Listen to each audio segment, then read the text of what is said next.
Welcome to Poets from the Neighborhood. I am VeerajaR. And I'm Kathryn Adams. We hope you'll enjoy the poems we'll be reading today.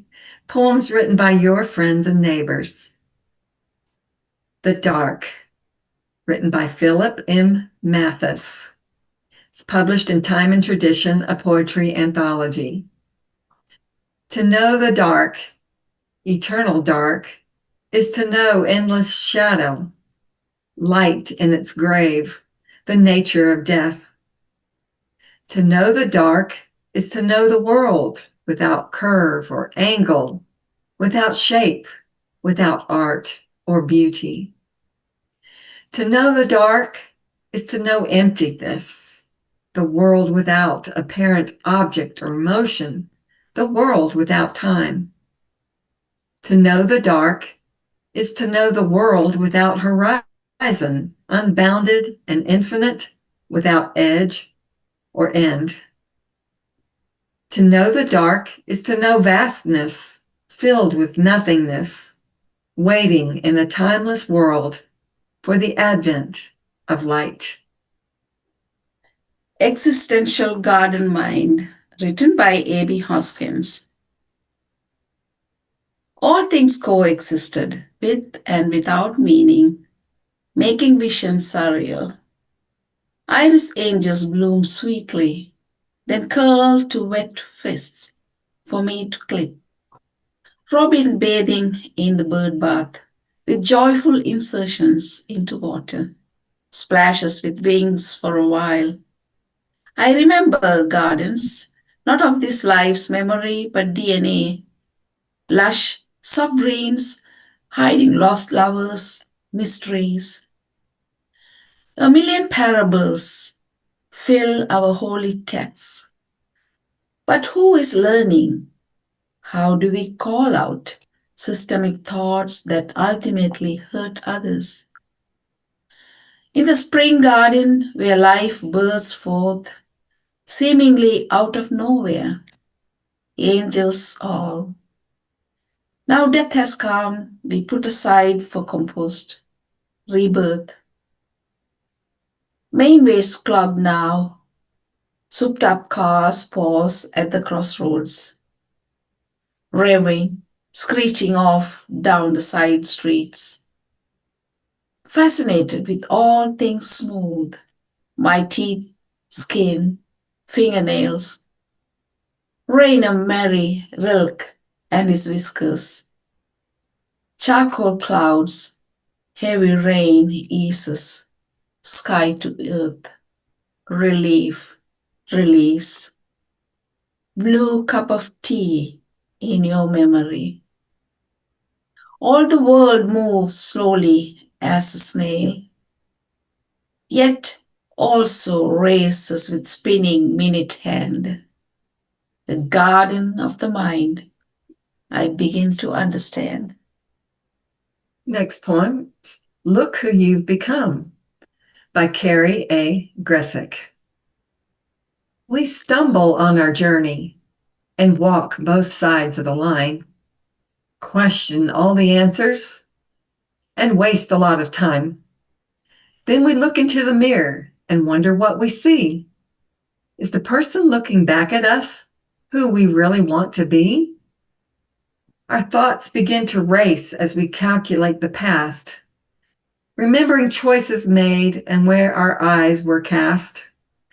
We look for little signs that Jesus was standing there, patiently waiting, always loving, showing us that he cares. We think that if we see him, our soul might fill with fear. Instead, he looks upon the heart and his eyes fill up with tears. And when we take the time to remember who we really are, we see his face, feel the nail prints, and recognize his scars.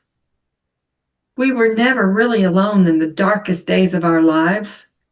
He watched while we made choices and understood our pride. We knew our separate stories and the reasons why we chose, the things we did or didn't do, our personal sacred groves. He called to us so often and was patient when we didn't hear.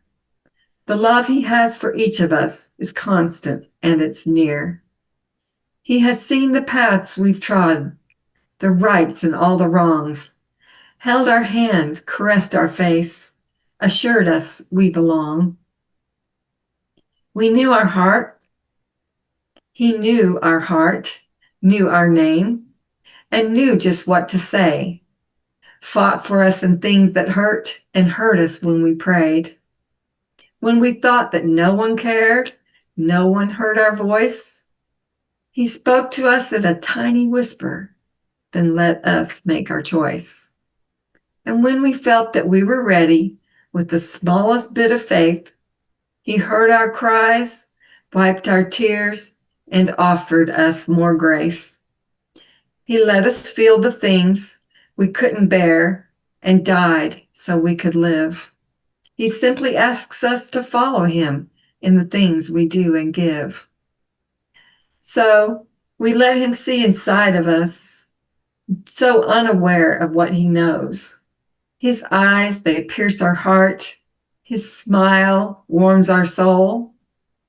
We will never be forgotten. We are never left behind. Jesus, our friend and Savior, is the greatest of mankind. Now, as you sit down by his side for a few minutes in silent space, he'll look into your eyes and whisper the most precious of any phrase.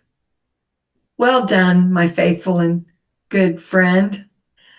Thanks for all you've done. I know your journey has been hard, but look who you've become.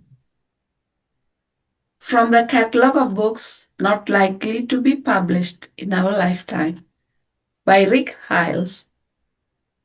The Earth's Response to Climate Change. The Book of God written by God himself.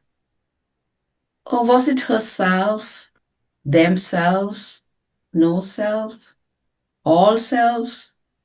Autobiographies of particle waves.